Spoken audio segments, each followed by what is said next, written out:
បានអេមែន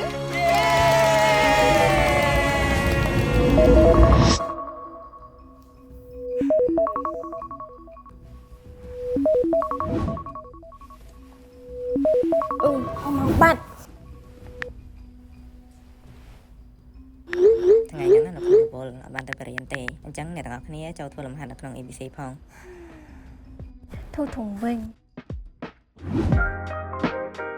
រៀនតាម ABC សួរអញ្ចឹងគ្រាន់តែធ្វើលំហាត់ដែលលោកគ្រូដាក់ឲ្យបន្ទាប់មកចុច submit តែប៉ុណ្ណឹងរួចជាការស្រេច បើចង់បាននីតិល្អដូចក្តីសម័យកុំភ្លេចចូលរួមជាមួយនឹង ABC